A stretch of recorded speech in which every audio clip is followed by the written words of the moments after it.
Mabele ezali ya kobombama, eyambaka biso mpe, melaka biso mpe, epesaka biso bilempe, ezali na nguya ya kokama, esimbaka na kati na yango bibale mbu pembu, bakisa mpe mai ya peto mpe mazibo yo tomelaka.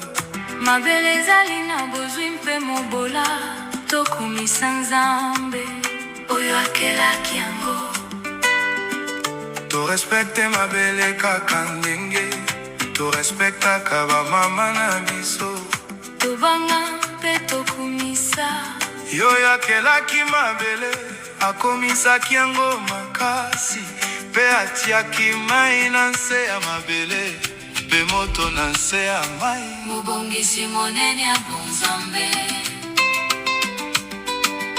Mabele ezali monene kasi ezali moke, epesaka biloko ya kotonga bandako na biso mpe kosala mituka na biso, mpe ezali kosunga mimbongo na biso, tobanga tokumisa